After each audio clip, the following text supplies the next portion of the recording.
Saya mengapresiasi ya bahwa bagaimana Pemprov PPSI Jawa Timur dengan Ketua Umumnya Tony Wahyudi ini ya pastinya sangat peduli terhadap olahraga bulu tangkis. Kita berharap ya bahwa bagaimana yang pertama pembinaan bulu tangkis di daerah ini bisa berjalan, namanya Platprof ya. Nah ini kita harapkan juga ke depan dan saya percaya karena sudah ada dalam sejarahnya juga Jawa Timur ini menghasilkan atlet-atlet nasional dan bahkan prestasi dunia di daerah itu sendiri. Itu atlet-atletnya kita harapkan yang memang yang terpilih yang terbaik ya masuk di dalam Platprof itu sendiri. Platprof di Jawa Timur ini saya rasa sudah berjalan, sudah baik.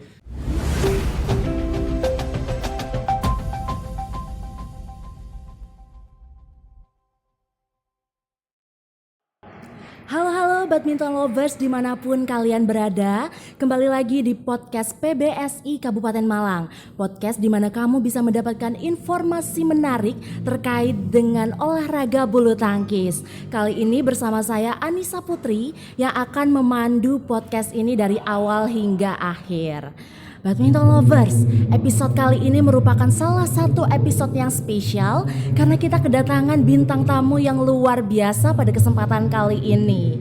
Beliau merupakan Sekretaris Jenderal PP PBSI periode 2024 hingga 2028. Dan kali ini kita akan mengenal lebih dekat sosok dari Ricky Subagio dari PP PBSI secara langsung.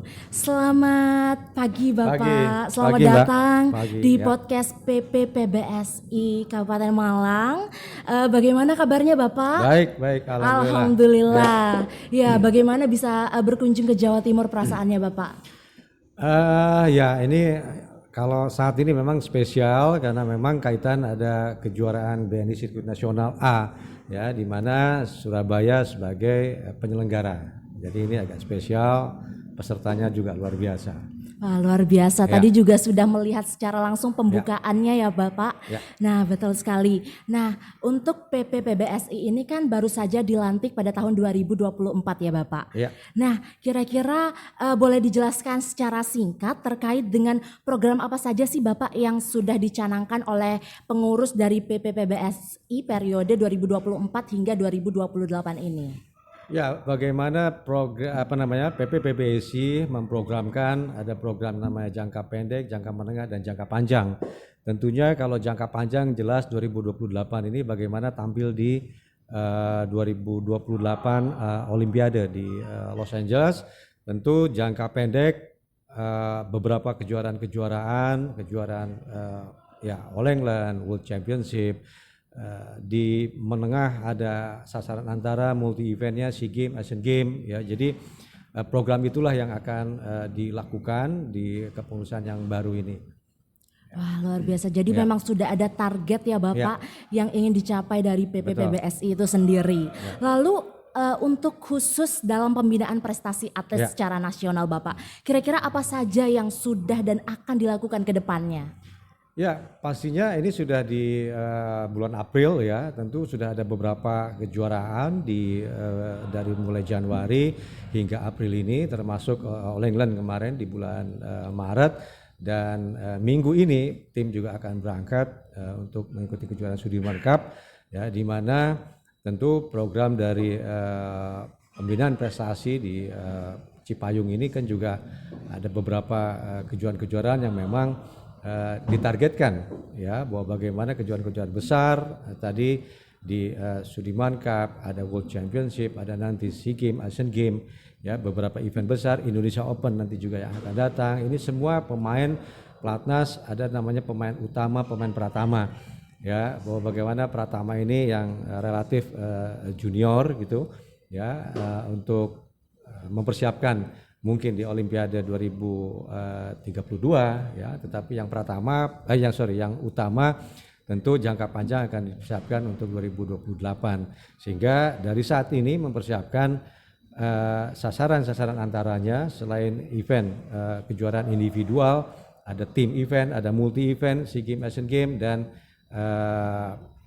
di 2028 ini Olimpik gitu. Jadi Karena masuk Olimpik pun memang harus mengikuti kejuaraan, mengumpulkan poin ya. Siapakah nanti yang akan mewakili atlet-atlet Indonesia untuk berlaga di Olimpiade yang akan datang. Tentu di luar daripada itu juga bahwa bagaimana pengurusan yang baru ini selain dari pembinaan prestasinya, tentu bagaimana bulu tangkis ini terus digemari ya, sehingga komunitas juga terus digalakan ya, sehingga peminat masyarakat ya bulu tangkis ini terus digemari. Nah, ini harapan besar dan yang utamanya memang prestasi atlet-atlet pelatnas saat ini. Yang kedua bahwa bagaimana terus bulu tangkis juga diminati. Ya, karena memang olahraga bulu tangkis ini menjadi salah satu olahraga favorit juga ya Bapak di Indonesia. Terlebih masyarakat Indonesia menunggu nih prestasi-prestasi selanjutnya dari atlet bulu tangkis kita. Lalu terkait dengan kendala yang dihadapi Bapak, apa saja sih kendala yang dihadapi baik dari secara pemain maupun pelatihan dari PPPBSI itu sendiri? Ya, saya rasa saat ini kan memang sudah segala-galanya ya, bahwa bagaimana pembinaan prestasi ini harus disupport penuh ya, dari tentu fasilitas ya, kebutuhan yang tim pendukungnya ya. Nah, ini yang memang harus terus di support pembinaan prestasi pelatnas ini, karena sekarang ini kan ada dua ya, pembinaan prestasi pelatnas dan pembinaan prestasi daerah gitu ya. Nah, tentu dari seluruh kemampuan ujung-ujungnya ini bahwa bagaimana prestasi bisa tercapai. 2028 bagaimana emas Olimpik ini bisa tercapai. Nah, ini seluruhnya bahwa bagaimana pembinaan prestasi pelatnas ini PBPBSI tentunya dari ketua umum ya, untuk mensupport kebutuhan tentu yang dibutuhkan di Binpres pelatnas ini. Nah, tentu bahwa bagaimana tadi kalau disampaikan apa saja kendala-kendalanya. Nah, yang pertama pastinya juga seluruh para pemain pelatnas atau penghuni pelatnas yang kita anggap sudah yang terbaik yang ada di Indonesia ini seluruhnya harus mengikuti aturan-aturan apa yang sudah ditentukan oleh pelatnas itu sendiri. Nah, inilah PR besar kita untuk bahwa bagaimana hak dan kewajiban mereka ini, apa saja hak daripada pengurus ya, dan apa kewajibannya pengurus, begitu juga bahwa bagaimana para pelatih pemain ya menjalankan hak dan kewajibannya. Mereka harus latihan, mereka tinggal di asrama, mengikuti program latihan ya, rutinitas yang memang dilakukan di Pemusatan Latihan Nasional. Seluruhnya ini harus diikuti oleh para pemain atau penghuni pelatnas saat ini yang sudah kita anggap yang terbaik yang ada di Indonesia.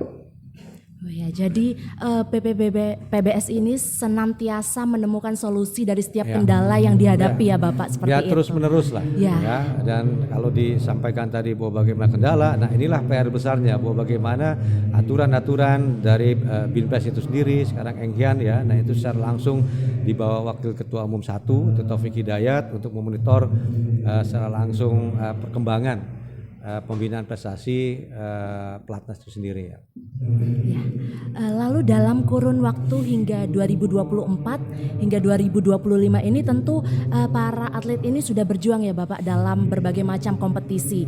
Nah, lalu terkait dengan prestasi yang sudah mereka raih. Nah, ini apakah sudah sesuai dengan harapan dari PPPBSI itu sendiri Bapak? Ya, kalau dari pencapaian hingga di bulan April ini, karena beberapa kejuaraan yang memang sudah diikuti ya di kepengurusan baru ini, dari mulai Januari ada India Open, Indonesia Master dan lain sebagainya, hingga di bulan lalu di bulan Maret event besar juga All England ya, memang masih belum sesuai harapan kita. Tapi sekali lagi ini kepengurusan baru juga butuh progres yang jelas, yang baik ya, sehingga atlet-atlet saat ini yang ada di pelatnas selain meraih tentunya gelar-gelar juara, karena kejuaraan demi kejuaraan ini kan juga tingkatannya atau levelnya juga berbeda-beda ya, dari mulai yang paling rendah ya International Challenge, Indonesia Master, Super 100, 300, 500, 7,5 sampai dengan 1000 ya. Ini juga pemainnya juga yang diikutkan atau dikirim ini juga akan berbeda-beda. Nah, dari beberapa event, dari beberapa pemain pun memang masih belum tercapai ya. All England misalkan kita hanya masuk di final ya, dan beberapa kejuaraan yang sebelumnya juga belum sesuai harapan kita. Tentu kita berharap bekerja keras ya Pelatnas melalui Binpres untuk bagaimana para pemain ini bisa menunjukkan prestasinya. Paling tidak progresnya ini meningkat ya, sehingga target-target yang sudah ditentukan keseluruhannya ini kan dalam 1 tahun pembinaan prestasi pembinaan prestasi Pelatnas ini sudah membuat agenda dalam 1 tahun. Si atlet ini berapa turnamen, kemana saja dia ikut turnamen, ini semuanya sudah dibuat, tinggal ya melihat progresnya seperti apa gitu. Ya, luar biasa sekali ya Bapak. Jadi memang terkait dengan atlet sendiri terus selalu diperhatikan juga ya Bapak, tentunya oleh PPPBS itu sendiri. Nah lalu tadi dari Bapak Sekjen ini juga mengungkit terkait dengan turnamen ke depan ada Piala Sudirman, betul Bapak? Nah jadi kalau saya membaca dari media sosial ini, masyarakat memang menunggu dari update terkait dengan Piala Sudirman ini. Nah mungkin boleh disampaikan nih Bapak terkait dengan update apa saja yang sudah dilakukan dari PPPBS ini dalam mempersiapkan Piala Sudirman yang nantinya akan dilaksanakan di Cina. Ya, yang pertama tentu tim yang terbaik, atlet-atlet yang terbaik yang siap ya, inilah yang dipilih menjadi bagian daripada tim Sudirman Cup kali ini 2025, di mana 5 sektor yang dipertandingkan, tim tunggal putra, tunggal putri, ganda putra, ganda putri, ganda campuran. Ini memang atlet-atlet yang betul-betul pemilihannya ya yang betul-betul yang terbaik secara ranking, secara world ranking yang pertama, yang kedua tentu pengalaman di event bergu, karena kejuaraan individual event dengan tim event ini kan juga berbeda ya. Nah inilah Binpres dan juga wakil ketua umum 1 mendiskusikan, memilih akhirnya, dan sudah terpilih. Tadi ada yang memang Pelatnas pastinya dan juga non Pelatnas. Nah ini memang sesuai daripada kebutuhan ya. Yang kedua, hari ini persis di 21 April akan diadakan simulasi ya, tim Sudirman Cup, dan juga dilanjutkan pelepasan tim ya di Jakarta. Tim kalau tidak salah akan berangkat di tanggal 24 April ini. Ya. Ya, lalu untuk targetnya Bapak untuk Piala Sudirman ini bagaimana ke depannya? Ya, Sudirman Cup ini kan sudah di awal dipertandingkan, digulirkan Piala Sudirman ini kan dari Indonesia ya tahun 89. Pada saat itu juga saya jadi bagian daripada tim Sudirman Cup, tim Sudirman ya 89 kita meraih Piala Sudirman pada saat pertama kali Piala Sudirman Cup ini digulirkan dari 89 hingga saat ini. Memang harapan besar lah, karena itu piala masih dimiliki oleh negara lain ya. Tentu harapan besar bagaimana bisa merebut kembali ya. Nah khususnya Sudirman Cup di 2025 ya, sesuai apa yang disampaikan juga dari Binpres, target untuk bisa naik di podium ya, target tertinggi lah ya. Ini kita harapkan untuk di Sudirman Cup 2025 ini ya. Lalu untuk selanjutnya Bapak, kita akan bergeser ke Provinsi Jawa Timur ya. Bagaimana pandangan dari Bapak Sekjen ini melihat prestasi dari atlet-atlet bulu tangkis dari Provinsi Jawa Timur? Bagaimana pandangannya Pak?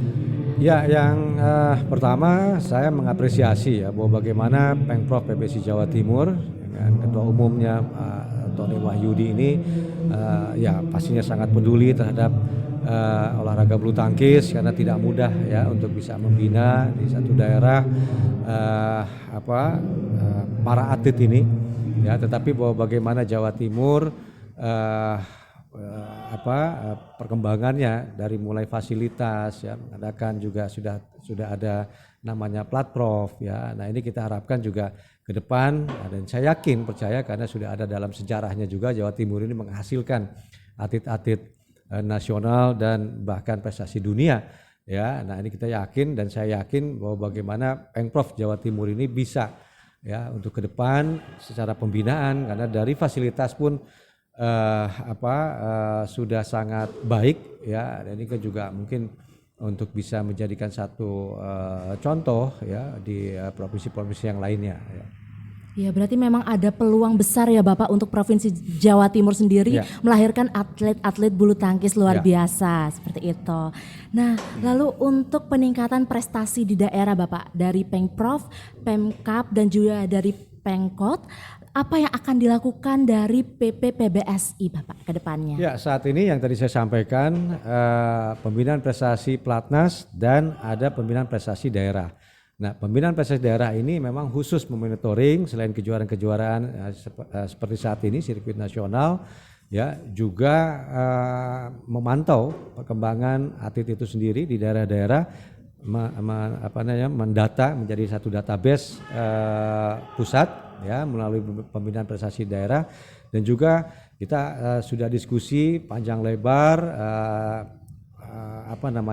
insya Allah akan kita membuat ya satu platprof gitu ya, namun memang masih belum ditentukan di wilayah mana, tetapi kalau Jawa Timur ini kan sudah ada ya, ini contoh yang baik juga, tinggal bagaimana peran dari PBSI pusat untuk monitoring ya perkembangan platform itu sendiri. Jadi satu pembinaan prestasi daerah monitoring atlet-atlet yang ada di Indonesia dari kejuaraan-kejuaraan, mendata juga ya, dan juga insya Allah akan diadakannya platprof ya.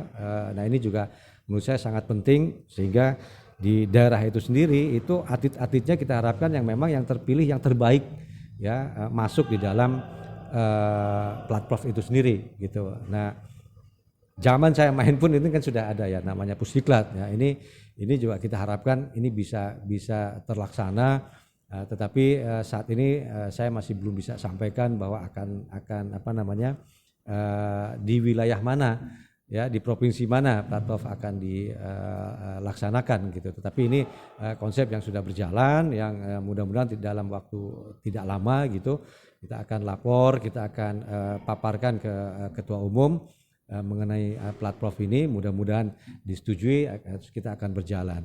Platform di Jawa Timur ini saya rasa sudah berjalan, sudah baik, bahkan pelatihnya pun ada Hendra ya mantan pemain Platnas dan pelatih Platnas juga, nanti juga ada namanya Jos Rimasdi. Nah ini juga membantu ya, bahwa memang platform Jawa Timur ini kan juga menjaring atlet-atlet Jawa Timur yang terbaik gitu, sehingga dikelola, dibina oleh oleh pelatih-pelatihnya juga yang baik gitu. Pelatih fisiknya pun saya tahu persis juga Felix ini, Mas Felix yang memang sudah pernah juga pengalaman cukup lama di Platnas, sehingga saya rasa tidak diragukan sebetulnya bagaimana platform Jawa Timur khususnya ini dengan pembina-pembina, pelatih-pelatih yang kompeten lah ya di bidangnya ini. Ya, kita doakan bersama ya Ya. Bapak, semoga apa yang telah direncanakan dari PPPBSI Ya. ini dapat berjalan lancar untuk prestasi di daerah khususnya Ya. di Provinsi Jawa Timur. Ya. Nah lalu Bapak, mungkin ada harapan yang ingin disampaikan kepada atlet-atlet bulu tangkis Indonesia, Ya. khususnya untuk atlet bulu tangkis Jawa Timur, mungkin bisa disampaikan Bapak? Ya, tentu kita berharap ya bahwa bagaimana yang pertama pembinaan bulu tangkis di daerah ini bisa berjalan ya, sehingga meratanya baik itu klub, nanti insya Allah ada platprof, ini kan persaingannya juga sangat baik ya. Kita pilih atlet-atlet yang terbaik di dalam platprof ini, dan juga tentu ini harus terus berkesinambungan ya. Tidak mudah memang, satu dalam pembinaan, yang kedua bagaimana peran daripada pemerintah daerah pun ini juga kita berharap mensupport ya pembinaan-pembinaan di daerah. Nah, pembinaan klub, platprof ini kan juga ujung tombak daripada atlet-atlet yang nantinya setelah mengikuti kejuaraan yang sudah diagendakan ya, namanya sirkuit nasional, sehingga mereka ini mempunyai ranking, mengikuti nanti ke depannya ada seleksi nasional ya. Nah ini yang sudah memang atlet-atlet inilah ya, karena kan pemusatan latihan nasional ini kan atlet-atlet yang berasal dari daerah, dari klub ya atau dari platprof. Nah inilah yang kita harapkan ke depan ini terus menerus, dan memang ini PR yang tidak mudah, pekerjaan yang tidak mudah, tetapi kita harus juga komitmen ya, sehingga bahwa bagaimana perkembangan pembinaan klub-klub platprof di daerah ini bisa berjalan dengan baik, sehingga kompetisi di dalam kejuaraan sirkuit nasional ini pun makin baik gitu ya. Dan kita harapkan kualitas dari hasil kejuaraan sirkuit nasional, juga ada swasta nasional, tentu kita harapkan masuk pada saatnya nanti di pemusatan latihan nasional. Sebetulnya ini tinggal di poles-poles saja lah istilahnya, tapi dari progresnya ini dari hasil kejuaraan ini ya sudah yang terbaik lah gitu ya. Kualitasnya yang kita harapkan harus lebih baik dari yang sebelum-sebelumnya. Ya baik Bapak, ini terakhir sekaligus tambahan juga ya Bapak. Mungkin untuk penonton dari badminton lovers yang juga menonton ini, apa yang ingin disampaikan dari Bapak Sekjen ini? Boleh disampaikan Bapak? Ya, saya rasa tetap dukung terus ya, kita juga terus berusaha bahwa bagaimana apapun judulnya, memang bulu tangkis ini kejuaraan apapun ya, asal Indonesia turun ini ukurannya juara. Nomor 2 itu gagal. Nah itu levelnya di bulu tangkis, sehingga kita berharap tentu badminton lover, masyarakat terus mendukung para atlet Indonesia yang berjuang untuk merah putih. Ini yang mungkin saya ingin sampaikan ya, terus digemari ya, karena bulu tangkis ini sesuai apa yang disampaikan Pak Ketua Umum ini sebagai kebahagiaan dan kegembiraan ya. Nah inilah ada prestasi, juga ada yang kalau kita juara-juara ini kan ada masyarakat juga senang, masyarakat juga bangga, bendera merah putih dikibarkan, Indonesia Raya berkumandang. Nah ini yang kita harapkan tentunya ke depan, terutama Olimpiade 2028 yang akan datang. Nah ya, jadi terus nantikan dan tentunya terus dukung atlet Indonesia. Nah terima kasih Bapak Sekjen atas waktunya di podcast PBSI Kabupaten Malang kali ini. Saya juga selaku pembawa acara pada podcast kali ini pamit undur diri. Jangan lupa terus saksikan podcast dan juga update dari PBSI Kabupaten Malang di Instagram dan juga YouTube dari PBSI Kabupaten Malang. See you di podcast selanjutnya.